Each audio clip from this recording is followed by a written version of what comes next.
I had the great opportunity to have a chat with Damon and Franco of Expedition Africa. But their story started long before that. They have spent years on the start line of some of the toughest adventure races in the world. Together, they've navigated mountains, rivers, deserts, and dense wilderness, testing their endurance, their teamwork, and their will to keep moving when everything around them says stop. Adventure racing is more than just a sport, it's a journey measured in sleepless nights, endless kilometres, and unbreakable trust between teammates. For Damon and Franco, those experiences have shaped who they are, not just as athletes, but as people who thrive on challenge and discovery. But now, their story is entering a new chapter. They are stepping off the course, briefly, not entirely, and moving behind the scenes to take on the role of race directing at Expedition Africa. Instead of chasing checkpoints, they will be designing them. Instead of racing through the unknown, they will be the ones crafting it, building the kind of wild and unforgettable challenges that have defined their own racing careers. In this conversation, we explore the transition from competitors now to creators, from racers to race directors, and what does it take not only to endure the course, but to dream it and bring it to life so that others can actually go out and enjoy it. And how do the years of racing side by side prepare them for the responsibility of guiding a new generation of adventure racers? This is the story of Damon and Franco taking on Expedition Africa as race directors, teammates, explorers, and they carry on their passion for adventure racing into Expedition Africa.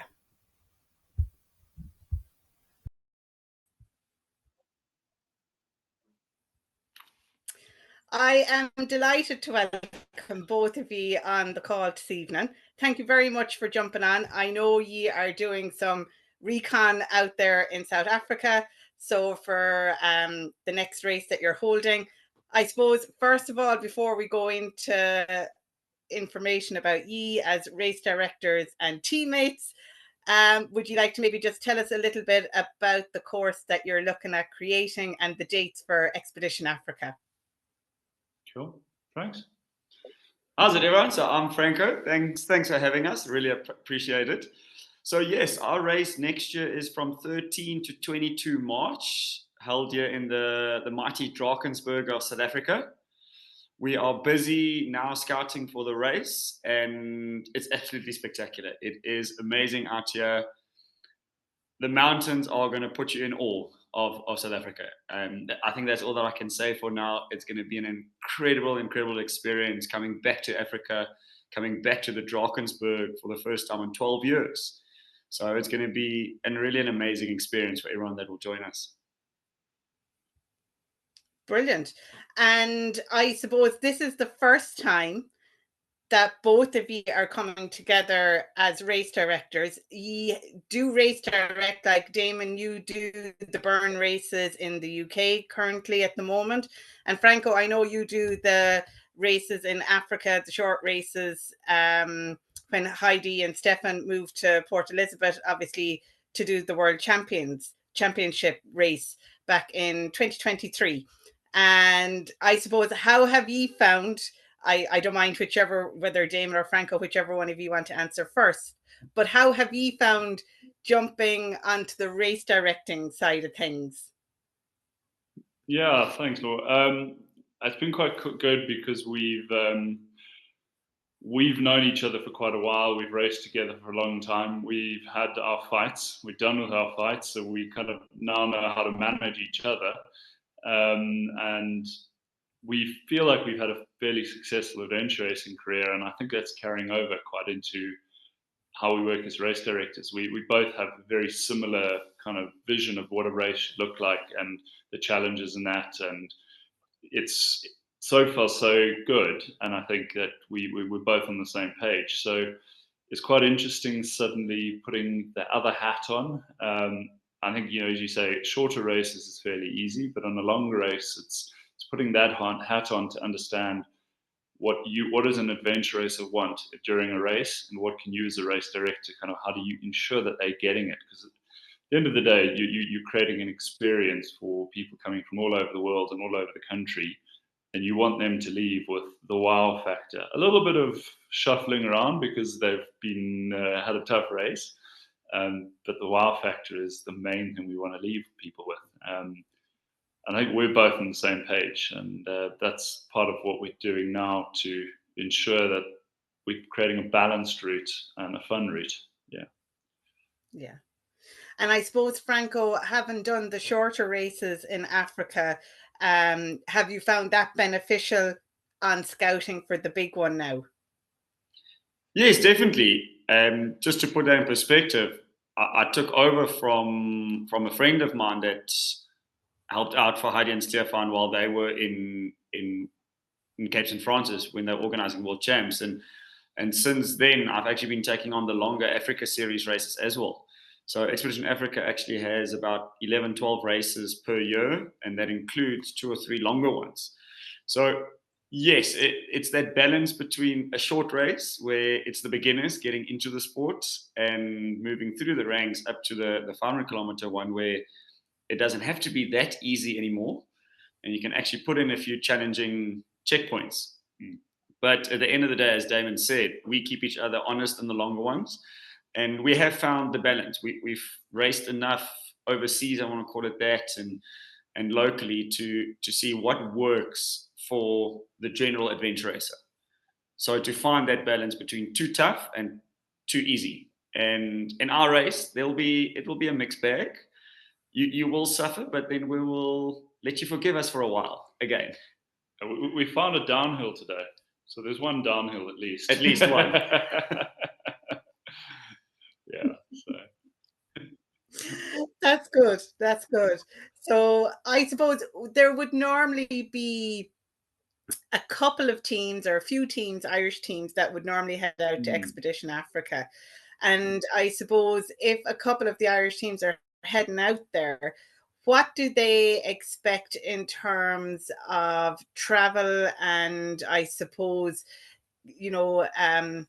getting to and from the resort? Is there buses, or are they out on their own, or what way are you hoping to run the race for people traveling from Europe?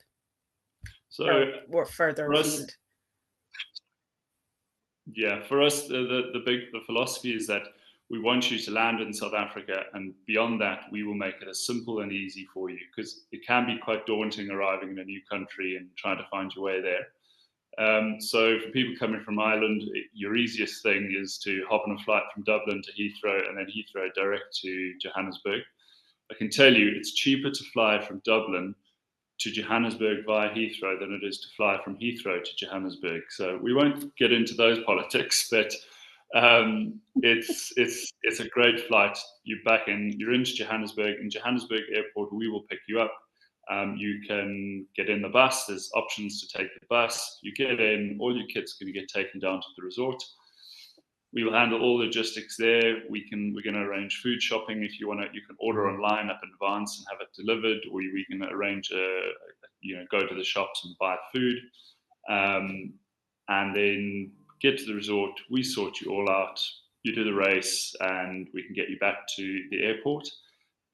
If people want to stay longer, we can facilitate that. There's lots of tourism options. Even coming in.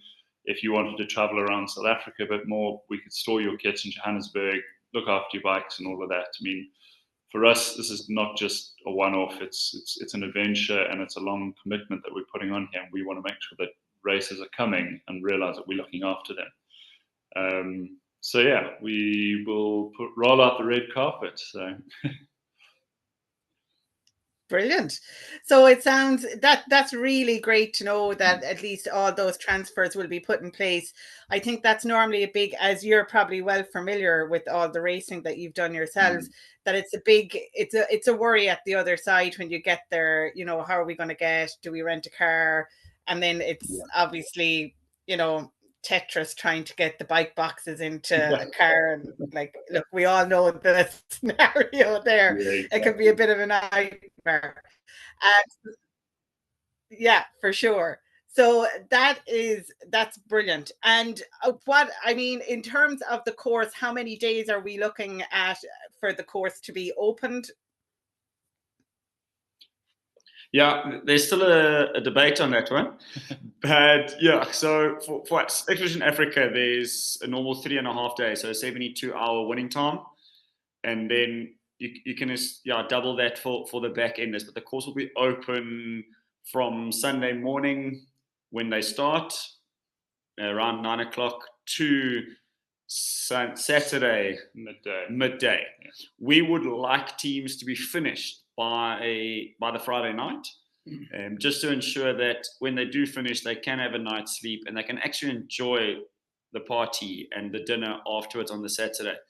Because we have found that so many teams finish, or a few teams finish on that Saturday morning, and those are normally the teams that is the heart of the party. And then they come to the dinner, they get there tired, and they don't want to stay, and then they have to leave the next morning. So we want to ensure, and the course is designed in a way that everyone should be done by midnight on Friday. Yeah. We've got an absolute stunning last leg, and we've said either you must race very slow or very fast to catch that during the day. But if you have watched our promo video, there's an absolute banger of the last leg that is waiting for them, and it's a beautiful part of the country. Yeah. I won't say for much more than that. Don't want to give it away too much, but yes, we want them to be done by the Friday, so they can enjoy the Saturday at the resort, whether it's with friends or family or sharing the war stories afterwards. Because normally it's an in and out for those teams, and you don't want that. You want them to socialize afterwards. Yeah, for sure. I think the other thing there, is we're conscious that it's a long time away from home for a lot of people. So what we've done, we've tried to congest it as much as possible. So actually our race briefing is only Friday night. So if you want to, you could leave Dublin Thursday night, you could be there Friday morning, and you'd be home back by Monday morning the following week. So it's in essence, it's only a week. We try to congest as much as possible to account for that. Yeah. Okay, that's brilliant. Like, I mean, normally when you're going to those things, you're talking about taking maybe 2 weeks off. So that's very handy to know. Yeah, that's exactly. good. I was watching some of the Instagram posts. Which ones? Did I see somebody broke a paddle? Oh, well, yeah. Let's say it was an old paddle.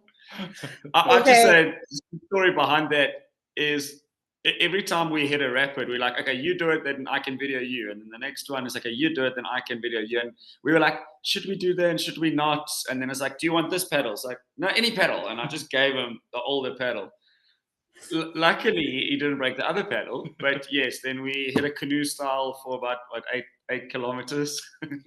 It's doable with 1.5 paddles. Yes. So if your paddle does break, you'll get there. It's a flowy river. It'll be brilliant. Brilliant. I really enjoyed watching that. I thought it was very funny. But it was good to watch some of and it's nice to get a clip of and an idea of what's ahead in relation to maybe the water section or the mountain section. So I appreciate being able to watch that and see it and get an idea of what to expect if people are going out there. And it also brought a bit of humor to it too. So it was very good. Very good. I think one of the things for us as a highlight in this race is actually the water, the paddling sections. The paddling sections we have are epic.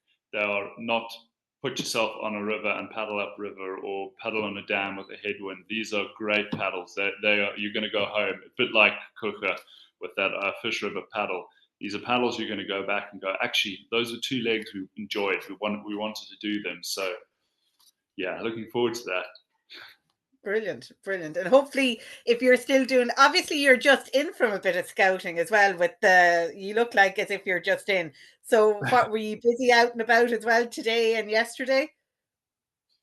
Yeah, so we were out, well, we've been out every single day doing bits and pieces, because obviously, as you mentioned, me being based in the UK, a lot of it is remote. When I look at the maps and phone Franco and tell him I've got a good idea, and he shakes his head going, stop having good ideas.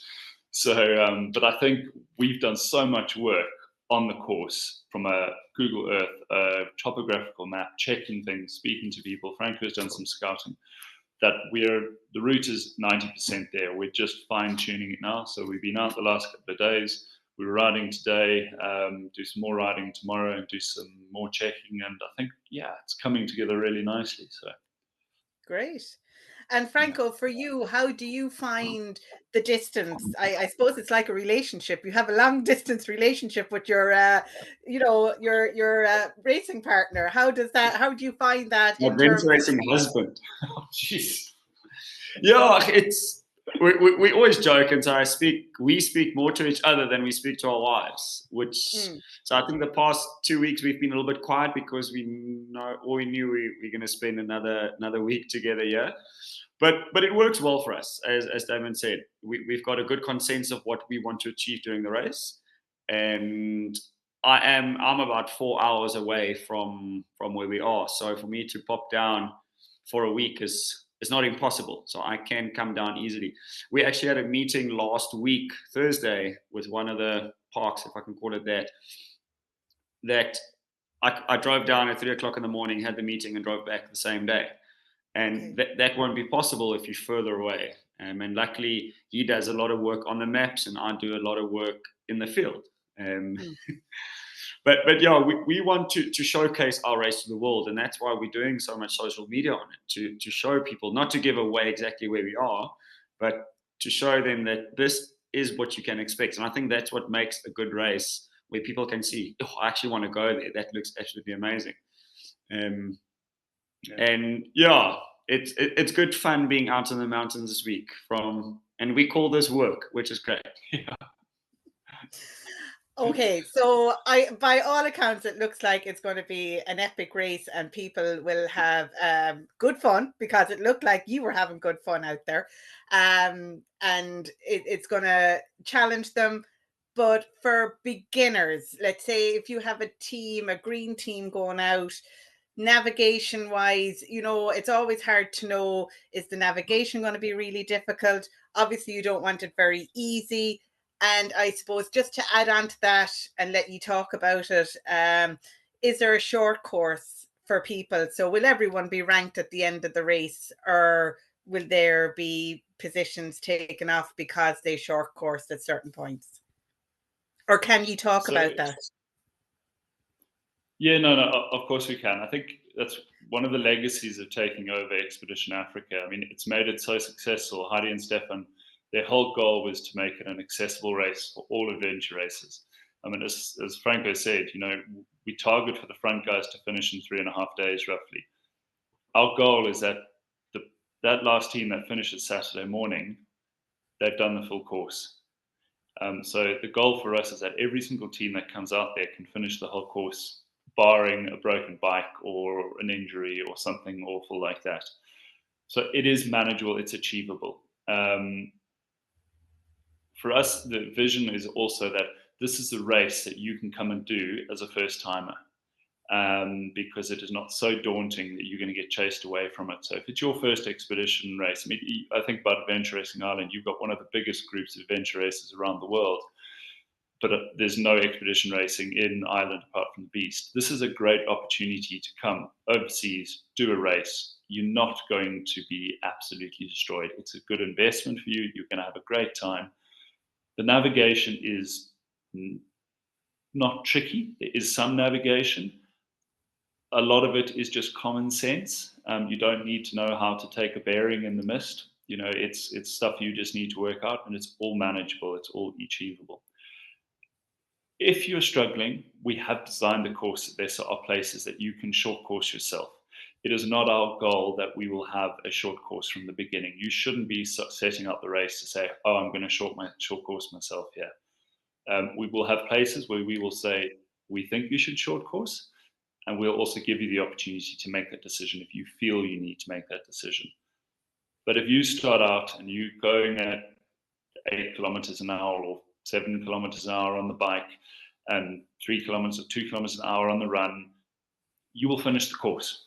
And that's our goal. So if you haven't tried Expedition racing, it's a perfect race. Come and try it. It's great fun. So, brilliant. Yeah. Thanks a million, guys. That really makes it achievable for beginners, I think. And when we did the Beast this year, obviously it was the resurrection for the Beast for us, and it hadn't been about for about 4, maybe 5 years. And we had a lot of newbies on the course, and it was amazing to see their enthusiasm, their love for the sport. Some of them were crossing over from what we have here in Ireland. It's the solo adventure racing, which is slightly different. It's a marked course. They get on road bikes and they do a bit of trail running and stuff. So a lot of them transitioned over to the mountain bikes and did the Beast. And I suppose there's definitely a newfound love for expedition style or long distance style. And I definitely think, like, a lot of people talk about that leap from a 24-hour to an expedition race, or a 24-hour to a 72-hour race. I think if you can stay awake for 24 hours, then, you know, I think you're in good stead that you'll manage that. Would you agree with me? And do you think that people, once they understand management of sleep and stuff as the nights go on, that they'd be well able to manage it, if only after doing a 24-hour race and managing their navigation quite well through that? No, I definitely think it's possible. I worked my way through from a 25 kilometer through the ranks, from a 25 to a 60 to a 120 to a 250, and then essentially to the 500. I know you guys speak about it in hours, where in South Africa we do more kilometers, but essentially it was a 6 hour to a 12 to a 24 to a 48. And Heidi always said to me, if you can do 48 hours, just do it again. Just if you've done your 250, just sleep for 6 hours and keep going. But I wanted to actually bring it up earlier, like the people that we're meeting in our transition areas, the farms that we're going through, all of these people are so welcoming. And if you find yourself middle of the night going through a farm, you'll most probably be welcomed by these people. And I think that was a testament to the 2023 World Champs race. And I think Lorraine and Jim remember when they woke up in the bed. Panned out, so we were cheekers. We were fed, watered, we were given beds. I would 100% say they were amazing people. Amazing. Yeah, so I definitely think that this race would be possible for the beginners from that point of view, from the steep strategy point of view. There's been lots of discussion about that. I think if they manage their sleep, if a beginner team sleeps 4 hours a night, it'll be doable. Don't be scared to sleep, especially in the transitions. We've gone through some of the farms now, a mini transition point where we were last night. And that's going to be I think a highlight of the route, where this guy made us pancakes with fillings, and he said he's going to do the same. There'll be soup there and a place to sleep, and at that point that'll probably be the first night-ish. But these people are so friendly that you come across in these valleys. Yesterday and today we were just cycling or running, and then the farm will come in the front. It's like, hi, I'm Franco, we're doing a race. Like, no, you go. Like, they didn't even ask questions. Yeah. So from a beginner's point of view, and I think that's sometimes a daunting thing, is you're going into the wild, into the abyss, and then abyss, and then you don't know what to expect. If you see a sign that says no entry, and we've come across a few, you know that they'll welcome you and that you'll actually feel safe in this area. Can I name drop? No, not yet. Not yet. Cool. Can't yet. Sorry. It'll come. But I think that what Frank has said, like, especially for new racers who're scared about that first night, this one checkpoint that we've got on the first leg, it's a perfect way of getting into it, because if you want to sit there and have a rest, have a sleep, have a feed, you're setting yourself up so well for the next the next few days. 72 hours. 72 hours, yeah. Whereas often on that first leg, you push through that first night, you've never done it before, you're broken, and I think that would be really special. So, yeah. Okay, gosh, it sounds epic. I want to go. Yeah, we expect you there. Yay! It sounds amazing. So I definitely think, we have another team race now coming up around the end of September. And I think there'll be a lot of questions in terms of what, they can do going forward. And I think it's great that we've had the opportunity to interview you and that we can even direct them back to this. This will air early September. So we can obviously, drive them back to that after the race, and hopefully you might have a few extra Irish teams out there that you wouldn't normally have. Yeah. So, I mean, I think just the other one there too, for those people who come from the solo to the teams race, we do realize that getting a team of 4 is often a real challenge and can be a roadblock and obstacle. So for us, even though it's not part of World Series, we are having a pairs championship. So if you've got a friend and you want to come and try it with a pair, we're more than welcoming pairs. We're very happy to have male pairs, female pairs, mixed pairs. It will be a pairs competition. It will be treated as alongside the main race. So saying you can't find 3 willing friends, well, find 1 semi-willing friend and bring them over. So brilliant. And that's, I think that's worked out really well for Itera, Damon. Over the last few years, we've seen the numbers grow, and even what he's done with Itera this year, which I think is started today. Tomorrow morning. Tomorrow. Yeah. Which is amazing that he has the short race going along as well. So it gives a lot of people the opportunity to do the expedition style as a quad, and obviously do a shorter race, like a 72-hour race as well, which is unique, I suppose, in that sense. But I think it's brilliant that you're doing the pairs and giving people the opportunity, because it can be quite difficult to get a team of 4, or you get a team of 4 together and then it's hard to keep that team of 4 stable because life changes so much, Exactly. Yeah. Well, I always say the first leg of the race is getting all 4 of you to the race. So, yeah. Just to kind of move a little bit away from race directing, I suppose I would have met you, Damon, many moons ago through Clive, for a teammate of the Truffle Hunters. You kind of have a band of people there. So you've had Truffle Hunters 1, Truffle Hunters 2, you've had 2 teams on the Masters, Masters, that's it. So it was great meeting you, and we went over and we had the opportunity to do one of the burn races with you, Damon, in the UK. I've met you a couple of times, Franco, as well, out racing and stuff like that. You're always a pleasure to bump into along the course. Not that I've been that far up the course to meet you, but you've steadily been climbing up the rankings yourselves as a team. And obviously you've had team members in and out over the years due to whatever reason, whether it's injury or just time or whatever the case may be. I suppose in a roundabout way, how have you managed to grow your standings in adventure racing and start to climb up from maybe a bit lower down in the field to kind of champing at the heels there? Was when they started listening to me that we started climbing the ranks. I have to say, for the past few years, we've always we race because we enjoy it, and that's the primary reason. And we were lucky enough this year to do the Moroccan race with our World Champs team. And when we did World Champs, John that races with us, it was his first ever big. I think he's done a 24-hour before that, and then someone jumped into an 8-day race.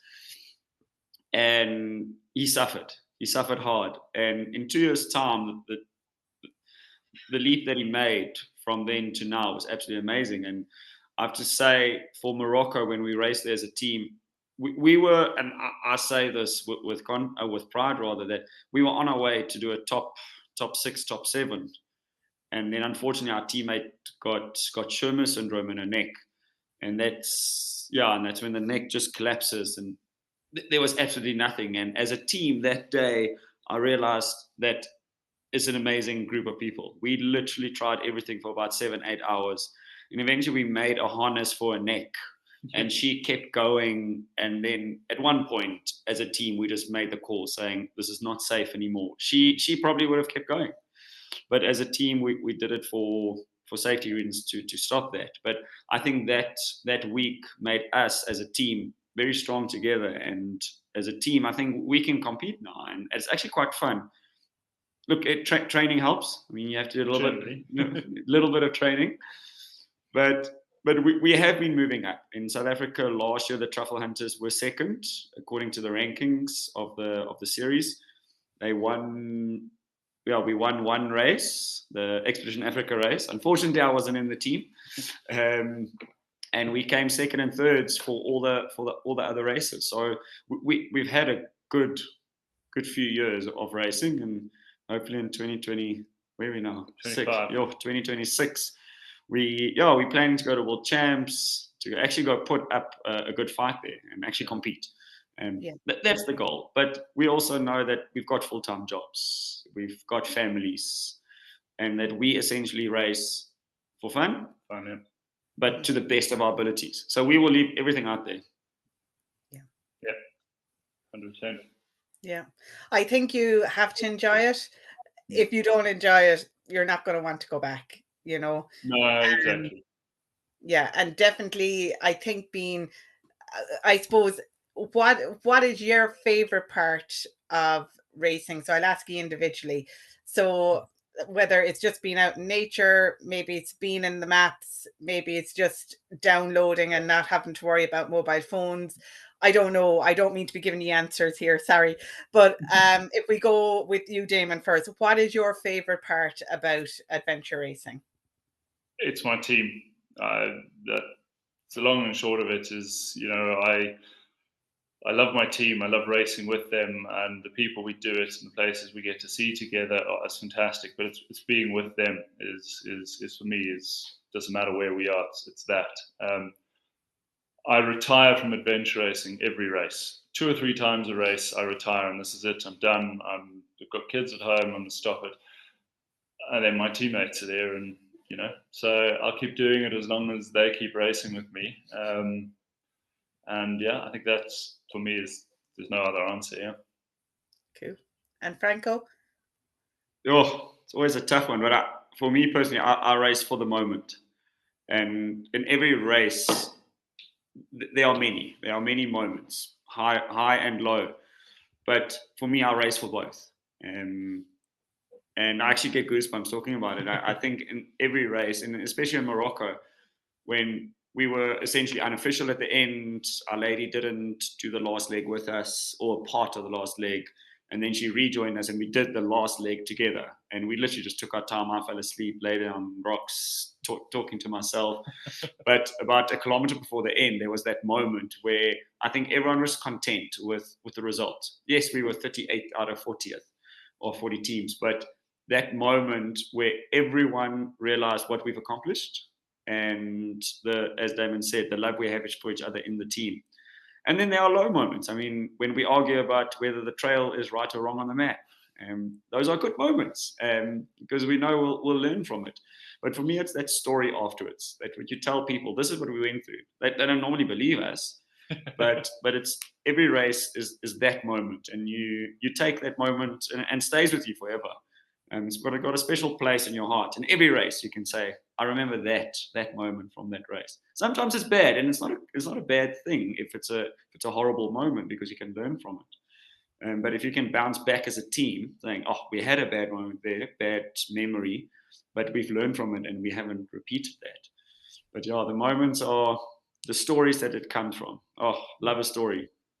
And they're lucky enough that I record everything during the race.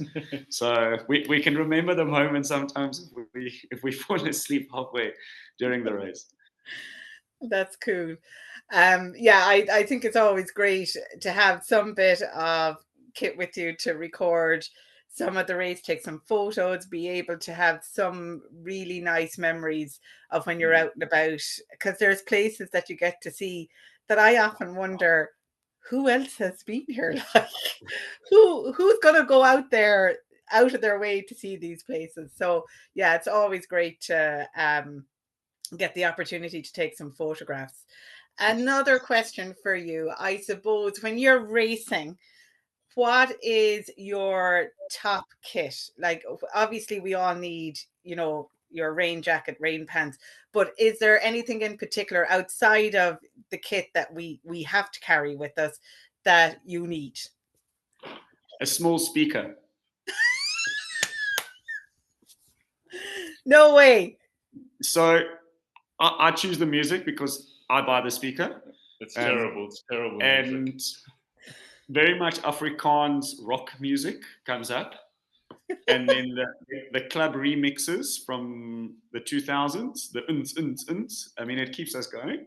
Yeah. And it has to be waterproof. So because in Morocco, we went swimming with our bikes for 3 hours and the speaker survived. The lights went, our gear got wet, the speaker survived. So speaker is your best friend middle of the night. But only play 15 minutes at a time, otherwise the battery dies. Okay. That's 4 songs, and then put it off. Yeah. That's the key. Okay, cool. That's a good one to know. And for you, Damon, what's your kit that you won't go without? That's quite boring. Just a lightweight base layer. I think that you underestimate if it's hot, if it's cold, a base layer, a little lightweight base layer is gold. It keeps you warm, keeps you cold, and if you buy it cheap enough, you can throw it away at the end of the race, which you have to if you wear it for 7 days straight without taking it off.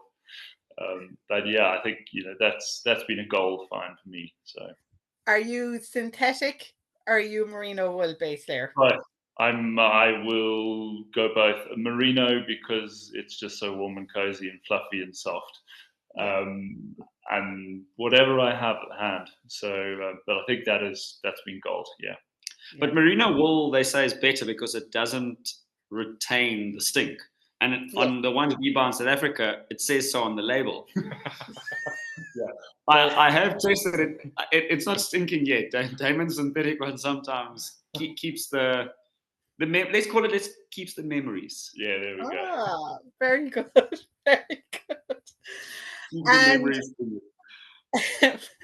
And what type of food do you use when you're racing? So I know out there, like here in Ireland, we have a couple of different types of freeze dry food. Do you freeze dry your own food, or do you, like for Expedition Africa in March, will people be able to stop at shops? Will there be opportunities for that? Sorry, I'm hopping back now a little bit to director mode as well. But for yourselves, outside of being directors, is there any particular foods that you like to take with you, or freeze dry foods that you use? Or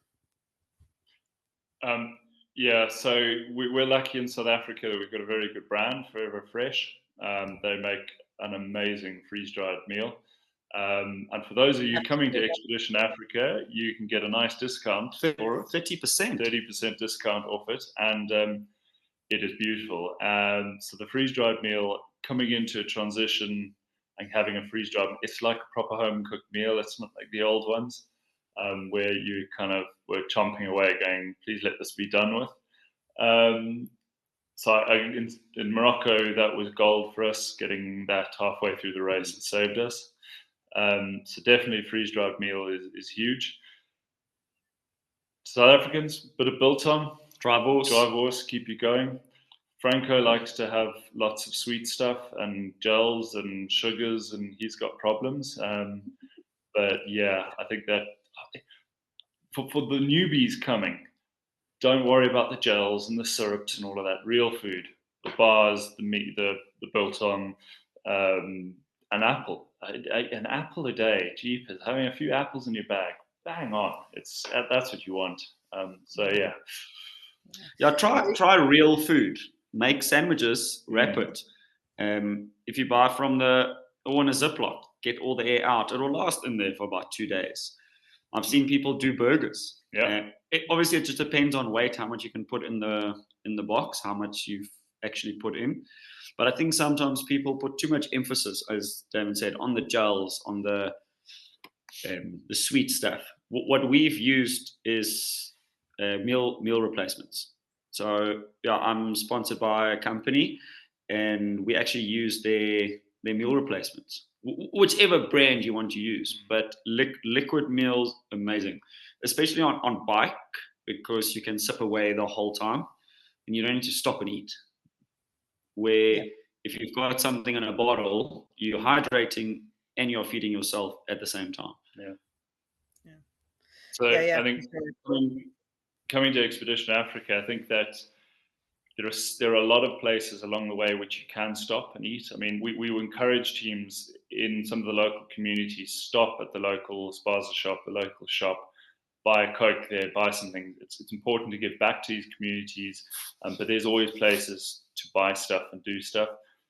Even if you pull up alongside a lodge or a little hotel or something, a lot of them have an honesty bar or a little kitchen or something. Go in, tell them who you are, and there's always somebody to give you some food. And I think that's the big thing. This race and this area, it's all about the community and the people. People are so interested in the race. If people are going to know about it, and there's lots of places to get food as you go. Yeah, well, I definitely concur with the freeze-dry meals. They were delicious when we were over in South Africa the last time, and they definitely did the job. They were amazing. I suppose I'm not going to keep you much longer. A final word from both of you, whether it's about racing together or anything like that. Franco, your final word for me? Jeez. Enter. Damon is stressing. Yeah, I think this week has shown us that with the two of us at the steer of Expedition Africa, we can take it to the next level. We've had a good bench to start with, benchmark, and it will be better. Not taking away anything from Heidi and Stefan, but we're putting in the time, we're putting in the effort. As we said, we both have full-time jobs, me more than him, but we're really trying to put in the hard yards to make sure that when the teams land and when they leave, that they actually have a great experience. Expedition Africa is about family, and when you come here, you'll be treated as such. And we would like teams to come back every year because they enjoy our course, they enjoy what we do, they enjoy the brand of Expedition Africa. That's important for us. Come and swear at us afterwards, tell us how difficult it was, but tell us we loved every single moment. And that's what adventure racing is. It's going to be tough. Like, there's no two ways around that. Every long race is tough. But we'll take you places that, as you mentioned earlier, no one has been before. If you take left instead of right, you'll definitely go places that we've never been. We did that today. But yeah, we're just looking forward to continuing the legacy of Expedition Africa, especially for the Irish races. We've had a great turnout the past few years. Rodrigues, Lesotho, since we've been racing. We hope that they come back. At World Champs, there were quite a few Irish teams. So it will be great if you guys can come back and support us and bring the Irish fire. Yeah, for sure. Yeah. And what's next for the Truffle Hunters? Where are ye off to next as racers? So Truffle Hunters have got the Africa Championships, South Africa Championships in October.